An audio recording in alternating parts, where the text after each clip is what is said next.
नमस्कार मित्रांनो, पुन्हा एकदा आपल्या सर्वांचं मनपूर्वक स्वागत आहे आपल्या या एज्युकेशनल युट्यूब चॅनलमध्ये.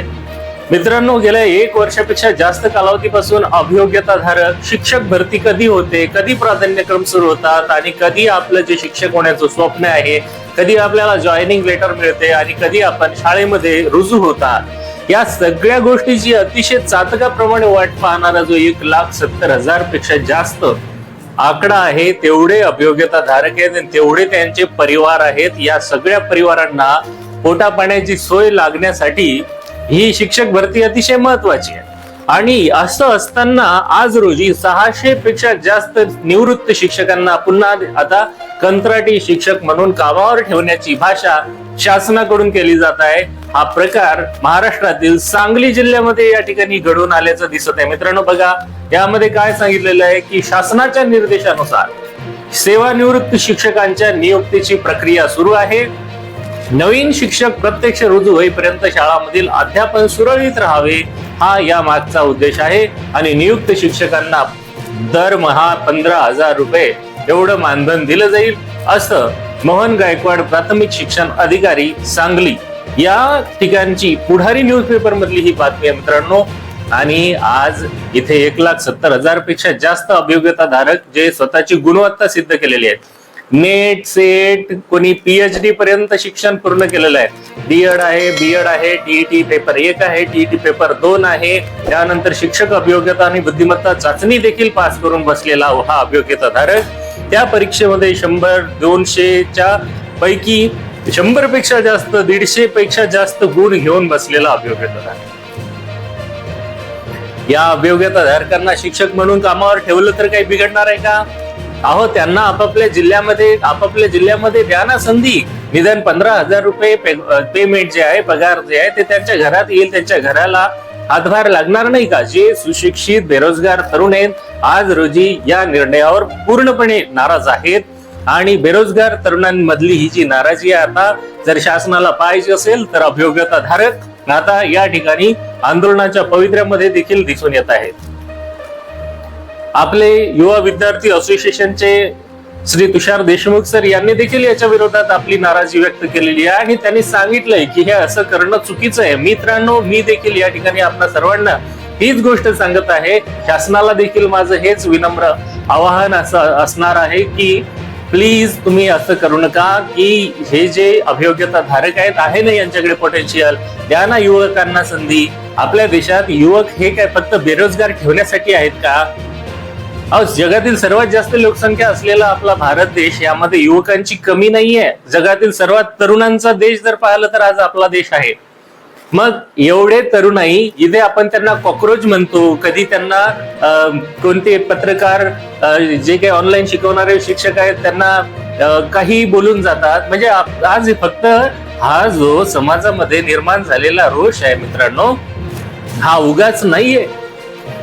त्यांना कॉक्रोच म्हणून हिनवायचं, उगाच कॉक्रोच सारखे ते काय आहेत आरोप करतात, RTI टाकतात, कोणी सोशल मीडिया ऍक्टिव्हिस्ट होतात आणि यंत्रणेवर बोट ठेवतात. मग यंत्रणा ही असे चुकीचे निर्णय कशी काय घेऊ शकते?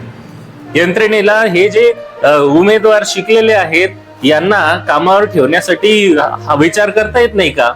अवघड आहे का? आपापल्या जिल्ह्यामध्ये द्या ना मला, ज्यांना निवेदन द्यायचे आणि गुणवत्तेनुसार घ्या, त्यांना घ्या तात्पुरतं. जोपर्यंत ही जी भरती प्रक्रिया पूर्ण होत नाही तोपर्यंत विद्यार्थ्यांचं नुकसान झालं नाही पाहिजे, ही देखील आपली भूमिका आहे. विद्यार्थ्यांचं नुकसान होऊ नये, मग यांना द्या ना संधी, करू द्या ना शिक्षक म्हणून काम. काय सांगितलेलं आहे न्यूज मध्ये पहा. जिल्हा परिषदेच्या प्राथमिक शाळांमधील शिक्षकांची मोठ्या प्रमाणावर असलेली रिक्त पदे भरून काढण्यासाठी शासनाने सेवानिवृत्त शिक्षकांची नियुक्ती करण्याचा निर्णय घेतला आहे. त्याच्यानुसार जिल्ह्यामध्ये 600 सेवानिवृत्त शिक्षकांना मानधन तत्वावर सेवेत घेण्याची प्रक्रिया सुरू झाली आहे आणि त्यांना दरमहा 15,000 रुपये मानधन देखील दिलं जाणार आहे. मग आता हा निर्णय पण घेतला आणि ही जी प्रक्रिया सुरू पण झालेली आहे. जिल्ह्यातील प्राथमिक शाळेमध्ये सध्या सुमारे 650 शिक्षक पदे रिक्त आहेत. त्यामध्ये मुख्याध्यापक व केंद्र प्रमुखांचा सुमारे 50 जागांचा समावेश आहे. मुख्याध्यापक आणि केंद्र प्रमुखांच्या जागा विद्यमान शिक्षकांपासून भरल्या जाणार असून उर्वरित पदांसाठी निवृत्त शिक्षकांची मदत घेतली जाणार आहे. मग आता असू द्या ना, हे ज्या उर्वरित जागा आहेत तिथे हे आपल्या अभियोग्यताधारकांना का नाही घेतलं जात?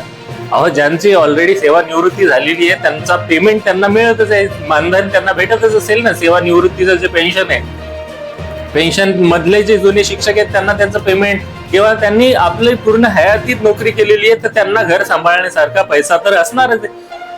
हे जे सुशिक्षित बेरोजगार आहेत यांना आज कामाची गरज आहे, यांना नोकरीवर ठेवा, यांना 15,000 रुपये पगार द्या, किंवा थोडा जास्त वाढवून द्या, किंवा तेवढाच द्या. मे आणि जून महिन्याच्या अखेरीस मोठ्या संख्येने शिक्षक सेवानिवृत्त होत असतात. मग अशा शिक्षकांना निवृत्तीनंतर पुन्हा शाळांमध्ये काम करण्याची संधी उपलब्ध करून देणार आहेत.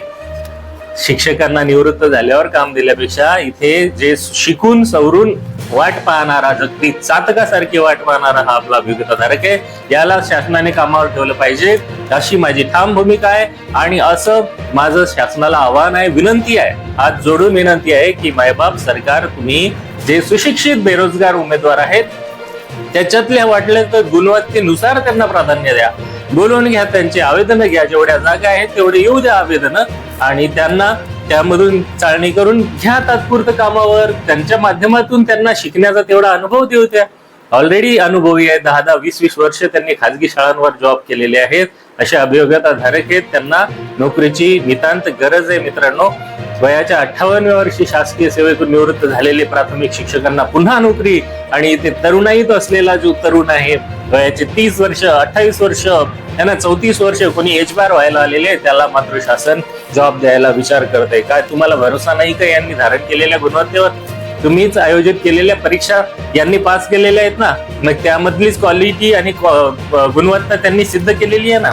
मग गुणवत्ता सिद्ध, गुणवत्ताधारक जर बेरोजगार आहेत तर मग त्यांना का काम नाही आहे? माझी अशी ठाम भूमिका आहे, शासनाने हा जो निर्णय जो घेतलेला असेल तो कृपया मागे घ्यावा आणि अभियोग्यताधारकांना त्या ठिकाणी सेवा करण्याची संधी द्यावी.